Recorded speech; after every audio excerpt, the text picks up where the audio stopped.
Hi, I'm Brian. Hey, I'm Merisa. And this is Human Coupling, the show about what it means to be human and being a couple. So whether you're married, divorced, dating, or don't know where you land, we're here to help. Hey out there in podcast land, welcome to another episode of Human Coupling Podcast. This is Merisa, and over there it's Mr. Brian. Hey there, everybody. How's everybody doing out there in podcast land tonight? I hope they're wonderful because it is a holiday weekend. Yay! All right. And guess what, people? We weren't lazy. We are bringing you a show today. What up? Imagine that. It's been quite a while, hasn't it? Yes, we've taken a slight hiatus because guess what? I was lazy. Yeah, it's all right. Everybody gets lazy every now and again. Of course. See, that's why we have to bring it on back with a fun-tastic show. Yeah, and what's our show for today, Marissa? Okay, people, prepare yourself for this. This topic is called My Digital Lover. Ooh, yeah, baby. Oh, yeah. Yeah, so remember those couple of episodes, if you have been listening to us in the beginning, we did a couple of episodes on love in the digital age, right, Actually, Brian? dating in the digital world. See, I love him because he's there to correct me. Yeah, I know. Yeah. I know. I'll pay you back for that later, motherfucker. Yeah, sure. Anyway, so this one's called My Digital Lover, which is the one that Brian suggested, and he won because he's cuter than me. I don't know about that, folks, but you can take the word for it. He's cuter than me. It's fine. I wanted to call it Your Invisible Boyfriend or Girlfriend.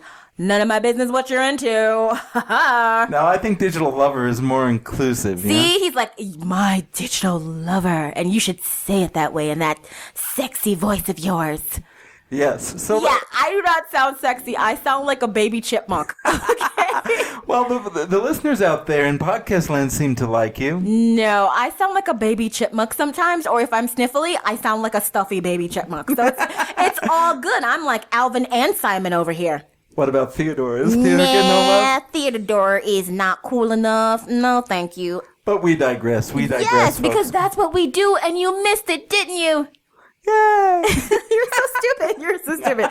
All right. Come on. Let's get real, not for play. Okay. We're not good at this. Okay. No. So, the invisible partner. This is terminology we found watching this awesome documentary YouTube channel called Broadly. So, I introduced Brian to this topic because I was like, this is the most interesting thing I've ever saw. And I couldn't believe that, people are out there that are so lonely and so anxiety ridden that, they just don't know how to get up and stop being single as fuck. Get out there and do it and stop being single as fuck. Yes. And I learned something in researching for this particular show. Yeah, what did you learn? Single as fuck is actually a term. Yes, it's like something you tie. I see it all the time.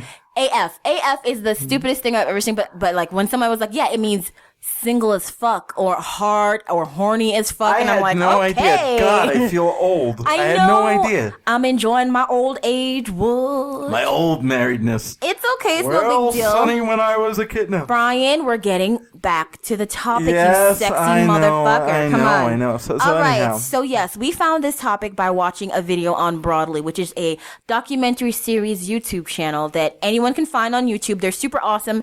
They have many topics, but this one right here really spoke to me because I found it interesting. So someone created this because, they saw a need. They said, AI isn't created right now, artificial intelligence. Or it's not where it needs to be, It's not where it needs to be. So in a way, this interfacing with the invisible girlfriend or boyfriend situation is kind of like AI because you are in a digital situation with someone, and what they provide for you is they provide voicemails, they provide texting is the way that you mostly communicate, and you can get love letters. Love letters too. Sent to your house. I mean, that is so cute and weird at the same time, but some people need this kind of interaction. Did you say voicemails? I said voicemails, okay, baby. You did say voicemails. Yeah. So these are the interactions that you get when you purchase this service. The service, yes. Yes. And if you were in a relationship with someone and they were, say, maybe far away in another state or over a couple of towns away, or these even are the kinds overseas, of things. It's a similar type of thing. So, like, I guess you're in this reality of the long distance relationship when you use this thing. Right. But it's not like it just comes out of a box. You say, I want a virtual boyfriend or virtual girlfriend. No. You actually create the criteria. Yes, you create the criteria. You choose the picture.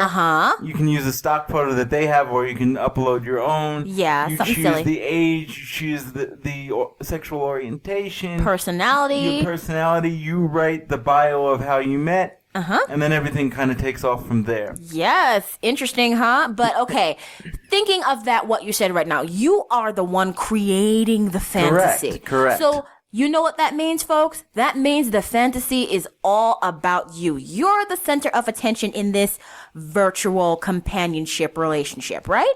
Right. Now, it's funny. I'm going to backtrack a little bit off of that right when you ahead. talked about AI. Now, I don't know if any of you out there in podcast land know, but Google actually launched an AI being a few months back on Twitter, and just to see what would happen, allowed the internet to decide who she would be. And as a result, she became a bigoted, racist, crazy person because all the trolls decided to do what they need to do. Because they're the ones online all the time, Correct. damn it. So that's why I think this company is a lot more unique in that you're interacting with individuals, but you're not interacting with one individual per se. And that's the interesting thing. You see, it's not like, this person puts out this criteria, so Jane, who's on the other side, is going to be the girlfriend for this person.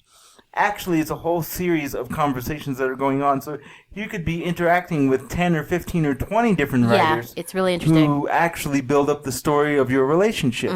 And that's kind of funny because, again, like Marissa just said a few moments ago, it's you creating the relationship, you creating the fantasy. So it's very one-sided. It's not like a true relationship. Yes, it's all about you, and that is not how relationships are. Relationships are not all about you, not at all. No. So this in turn, that's why they're saying the professional that they brought in to discuss the topic, he explained that, this can be a very dangerous thing, because in the end, if you are person center focused, it's not good for you. You need to be in a real life situation where it's give and take, it's back and forth. It's between you and another personality, and you both have to come together and basically work that shit out.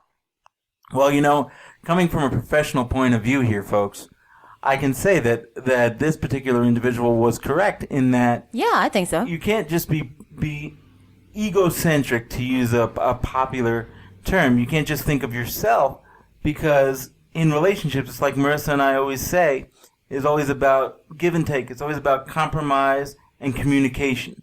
Well, the communication is there because you're paying for it to be there. But the compromise is not, because you're designing everything that's there. So are you really developing a relationship, or are you feeding into your own narcissism? And that's the interesting point entirely. Okay.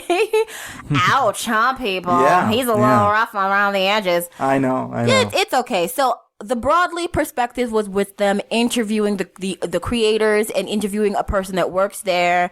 And in the end, the person who was the interviewer, she purchased the service and did something, which, that's cute. That's wonderful. But we also looked around and we found that BuzzFeed did something, because, BuzzFeed does everything. And so they did it a little bit more honestly, I would say. They did it a little bit more honestly, because it was not centered around interviewing and getting to know what the company is about. It wasn't. It was about the product and the product only. And they were really good, because for the virtual girlfriend, they had 2 men and a woman, because, there are same-sex relationships out there, and this company is being honest about that. And that's wonderful. I love all inclusion. Yes. Yes. So, and then they did another one that was about getting a virtual boyfriend. Yes, virtual boyfriend, and they did it the same way. Yes, which is really, really good. I like that they were so inclusive about it. And I think the males and the females had completely different experiences. Certainly. When I watched it, I was just like, oh my God. The ones that got the virtual boyfriends seemed a little lazy. And then the ones that got the virtual girlfriends, they were actually, the virtual girlfriends were a little sweeter, and they made them feel a little bit better. It took, one person said, the young lady who was in the same sex virtual girlfriend relationship, she said, if I actually spoke to this person on an app, I would not talk to them because they're super boring. And there was no personality there. But remember, in the end, she was like, oh, this person stepped up their game. This is a little bit better. Well, then you think to yourself, well, then maybe they got different writers. There you go. It's so weird in that sense. So you can't think, you have to think that, okay, maybe the one that she was speaking to before, was boring. And then she got a really, really seasoned veteran virtual girlfriend. Or somebody that's just a better writer. Yeah, and they as she said, stepped up their game, and they were so much cooler to talk to because you're paying for good conversation. I have to bring this out, too, though. What? When they did the virtual boyfriend, yeah, I thought it was really funny that when they did the voicemail thing, all three of them had the exact same that was person really leaving the weird. voicemail. I'm like, dude, if you're gonna fucking offer a service, invest in some of those. What is that cool thing where it changes your voice and you sound like a crazy person? Or you know what? Make sure something like that. If you know something's going on, make sure within reasonable proximity that people don't have the same person picking up the same conversations. Because what if this were a group of friends that were doing it? They're like, this is bullshit. I mean, I know I'm paying for a bullshit fantasy, but even those who went to Fantasy Island got a real good thing going on before they left. Yeah, but you know, we didn't do? We didn't find out how old this company was. We didn't find out how old this company was. We didn't do that. So maybe that's the thing. Maybe they're in their young stage and they're getting popular because they've had a lot of media. They've been on Wired, they've been on Broadly, they've been on the BuzzFeed, and they've had a couple of people take interest in their company. So I don't know how old they are, and I don't know how much people they have working for them. So I guess as it goes on, you get better at your shit. You get better. I guess so. I'm just thinking to myself, if you're paying for a fantasy, this reminds me of the movie Total Recall. Oh, no. Because that's exactly what they're doing, man. Recall. Well, stop it. To pull out a semi-popular movie reference, but that's exactly what's going on. Now, I'm not bad-mouthing it, and I'm not poo-pooing it. I think it's a great idea. I think it's a way to start people thinking about who and what they are and what they want in another person without having the danger of screwing somebody else in the process while you're figuring yourself out. Okay, and I think that's good, too. So I think that's a good thing, but it's interesting to think just something as simple as, okay, these folks are getting together to try this out, and they've pulled out these holes. It's like, I don't know about that. You have to understand it. What you're saying there is if a whole bunch of people get together and try this, they might get similar results. So what about the people that they're by themselves and this is a secret thing that they're doing? Someone even said, okay, well, if the young lady that was a lesbian said, if I was still closeted and I wanted to get my people off my back, this would be a fun thing to, prove to them, hey, here's the text message from this person saying, what's up, girlfriend? What's up? How you doing? Yeah, so that's kind of cool. What about that part? No, that is really cool. As a matter of fact, a couple of the people in the BuzzFeed, both in the boyfriend and the girlfriend's side, said something similar. So it really, I guess, depends upon what you want to use the service for. So if you're using it to get people off your back, because although our families love us, we know what a pain in the ass they can be. Yeah. And that's a great way to do it, at least temporarily, and that makes sense. But if you're doing it to feel the boyfriend or the girlfriend or the relationship experience, so to speak, I don't know whether it works or it doesn't. I thought when I first just saw the Broadly documentary, wow, this is great. And then you watch the BuzzFeed, and now I'm kind of somewhere in between. Well, there you go right there. This is good journalism because when you go out and try to form an opinion and inform people on what they should do about something that you're presenting to them, you have to get both sides. I'm happy that I found both of them because I don't want to just tell people, oh, this is the greatest thing in the world, you should try it. No, I want to give people the option to make up their own damn mind and go out there and, okay, they gave me an interesting topic. I want to see what my results are if I'm going to go out there. And I just don't want them to just say, this is wonderful. I want them to say, hey, here are a couple of little tips and tricks and certain things and problems that you're going to face. So it's good to be so non-one-sided, Oh, it definitely is. You shouldn't be one-sided on a topic. You shouldn't. When we're talking about, because we're also talking about technology and the way technology is used in our society, right? One of the things that the professional said in the Broadly interview is that we're a consumer-driven society. Because we are. And we're very self-centered and egocentric, which is definitely true. And the good side to that, which was not brought out, is that, we have the ability to do research. We have the ability to get different people's opinions. I don't even buy a pair of shoes without looking at at YouTube to see if there's a video on it. Okay, lots of people do. So I think it's really good that we as a podcast get a chance to do something like this, that BuzzFeed was able to look at it, that Wired was able to look at it, that Broadly was able to bring it to the international consciousness. Because only through doing things like that will services like this get better. So I think, being an informed consumer is really important, wouldn't you say? Yeah, I think so.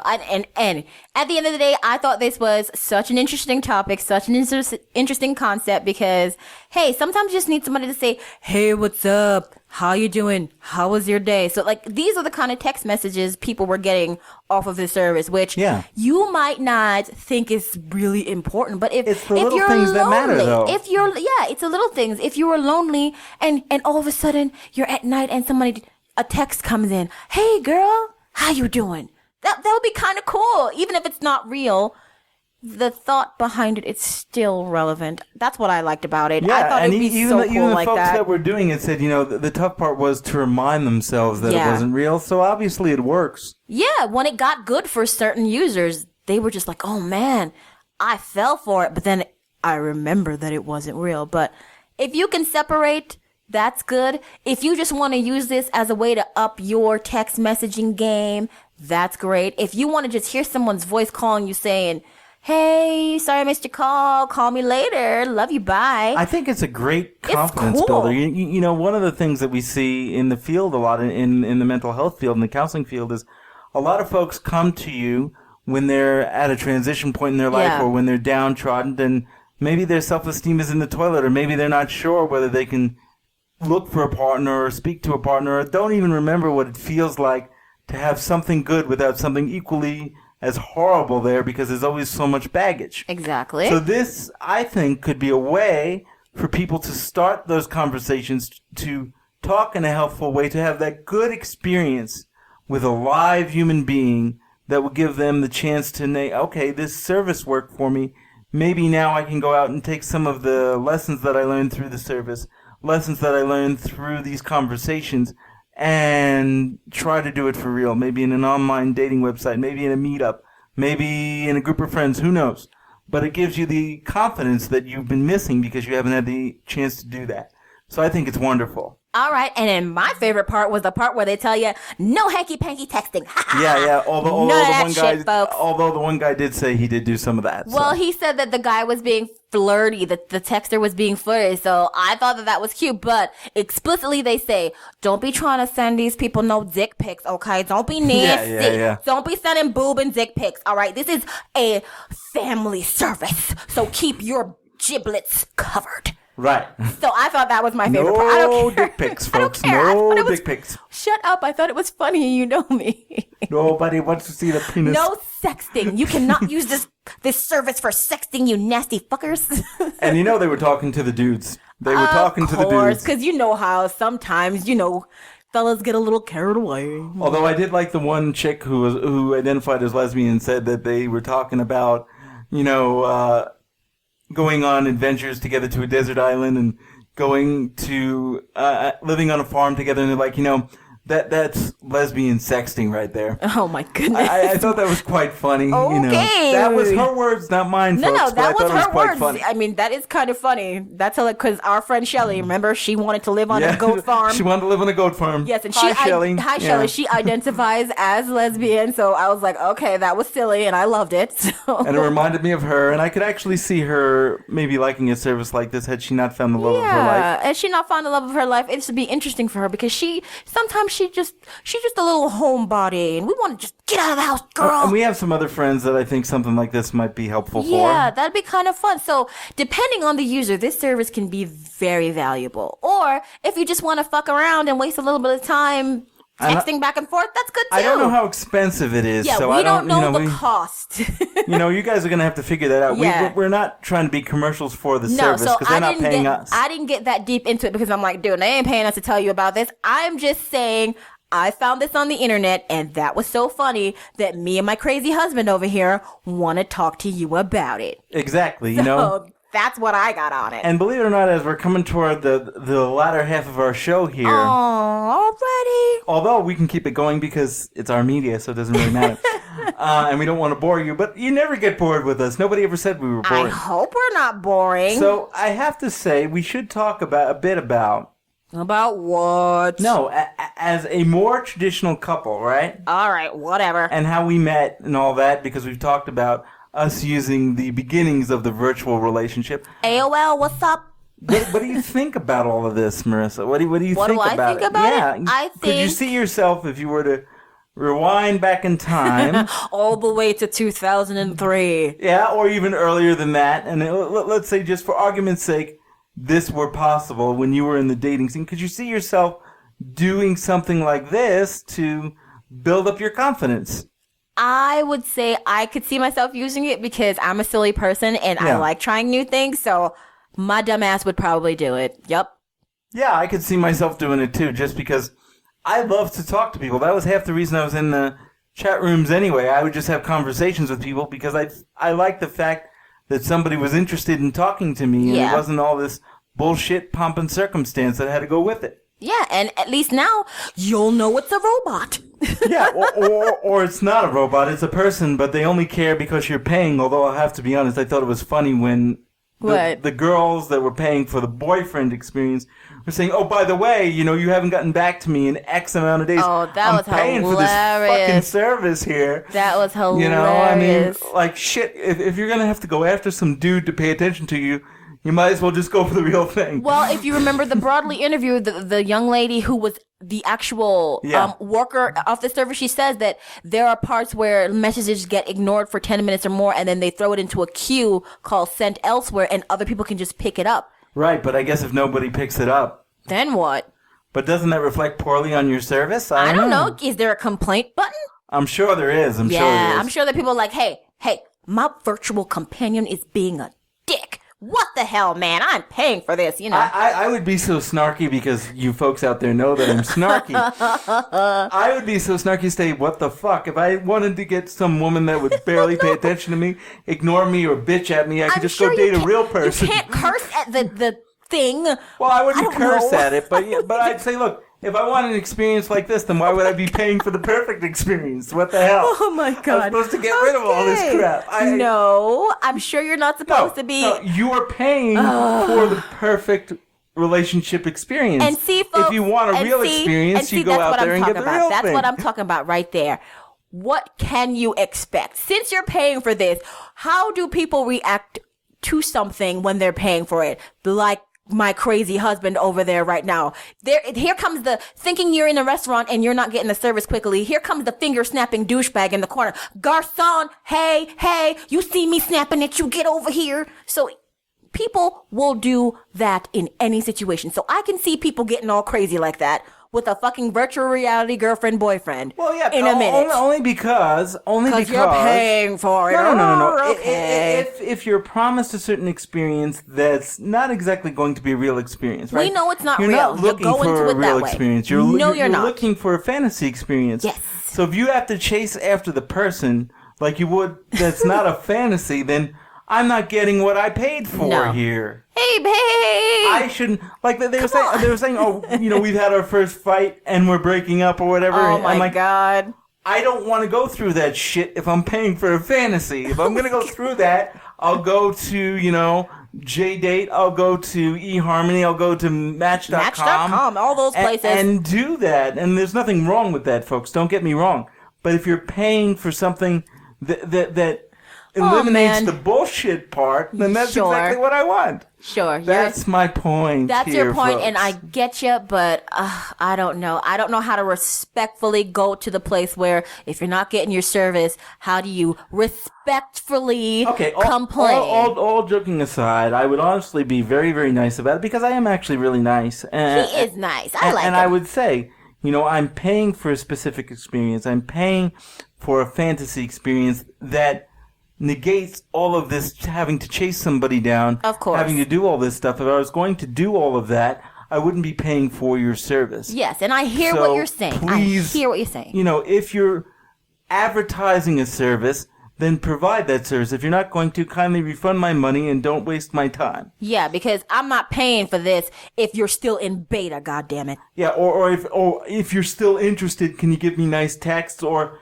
Or here was the thing that really struck me is this one woman was complaining about how she had to chase the guy down. Oh, the BuzzFeeder? And then she's like, well, then he sends me this really nice text message. And she's like, although it did make me feel good, part of me was like, I just ripped you a new asshole for 3 days straight, and now it doesn't make any sense. The thing is, if you're selling a fantasy, you can't allow holes to permeate said fantasy. Okay, so at the end of the show, folks, my husband is saying, get your shit together.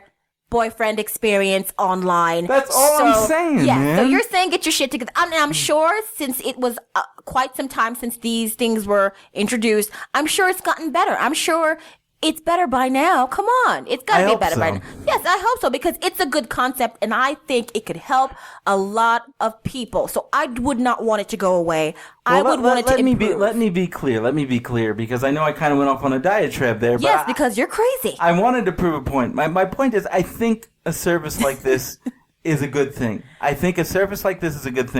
But yes, it is. You have to be very clear on the parameters of what you're looking for. So if you're saying that you want the complete fantasy relationship where it's all about you and what you want, then that's what should be provided. If you want something that's a little bit more give and take and something that's a little bit more realistic to provide you with more practical skills for when you actually want to do it, then that's fine too. And, no matter what you get, whether it's the pure fantasy that you wanted or it's something that's a little bit more organic, I think that it could really provide you with some of those self-confidence skills and communication skills and text game and email game that you need to find the partner of your choice. Yes. So I think all in all, it's a very good thing. Yes. That's what I fucking said, Brian. You didn't have to go off on another diatribe. We love you, but you're crazy. I did have to go off on the diatribe because that's my thing. I know. That's just you. All right, folks. So, as we said, go out there, look it up. It should be interesting. You can watch these videos too. Yeah, check it out. Try it out. Yeah, if you want to try it out. We're not saying go out there and try it out. We're saying you should check out these videos because the videos are cool and funny. But the service, if you want to go that far, that's up to you. I am not selling anything. And I'll go so far, though, to say one thing about that. If you decide to try the service, which I think, hey, if that's up to you, if you want to do that, that's great. And you so feel inclined, write us an email at humancoupling@gmail.com. Let us know what your experience was like. Oh, yeah, I'd love to know. We'd love to do a follow-up show and say, hey, some of our listeners tried this. This is what we did. This is our experience. What do you think? All right. As a therapist, as a couple, as our loving companions once a week, hopefully now. Lord, girl. This is our experience, and thank you for bringing it to our attention. Human Coupling Podcast. It was great. Okay, well, that would be nice, but hey, we don't know the world. Anyway, so folks, I'm going to ask the question tonight. Brian, you crazy bastard, what did you learn? What did I learn? I learned that we live in a society that will, with enough looking and with enough trying, they will fulfill your every need. I learned that there are entrepreneurs out there that can help people. Yes, they're trying to make money, but there are really people out there trying to help people. Maybe it's trying to help them get their family off their back or help them get that self-confidence. But these types of services were put in to help people because, yes, we have all of this technology that's supposed to bring us together, and yes, it does kind of bring us apart. So let's try to use this as a bridge to bring us back together again, to help us learn who we are and what we need to do. And what I've learned, Brian? Yeah, what'd you learn? I learned that if I want That your husband's crazy? Yes, I learned that I would never, ever want to be your waiter in real life. Oh, come on. I'm not like that. Number one, that's what I've learned. Shut up. You had your turn. This is my freaking turn for what I've learned. All right. So number one, I've learned that I would not want to be Mr. Brian's freaking waiter. Anyway, and then number two, I learned that if I want to have some sexting time, I'm only going to have to sex with my husband because I can't pay for that service. Wink, wink. Somebody out there should invent some sexting services. Anyway, that's what I've learned. What's up? Yeah. Well, hey, sexting is important, I guess. Damn right it is. But, you don't want written evidence. Aren't you one who doesn't want to leave evidence? You know what? At the end of the day, I want to have fun, too. Exactly. So, what these services are about is about having fun. And everybody should go out and have some fun, Have some fun. So, I know I went off on a couple of diatribes, but that's okay. Yes, he did. I missed it, folks, and I missed you. All I right, really did. so let's just wrap it up and say So with these parting words of wisdom, I'm so sad. do what you need to do out there to make yourself happy, to build yourself up, to get you that partner that you're looking for. We're here to support you. We love you. And that's all I have to say on the topic. Me too. So, bye-bye now. Hey out there in podcast land, it's Brian from The Couple. Do you want more of the laughter, love, and hijinks that is the Human Coupling Podcast? If so, like us on Facebook, friend us on Facebook, subscribe to our YouTube channel, follow us on Twitter, follow us on SoundCloud, follow us on Google+.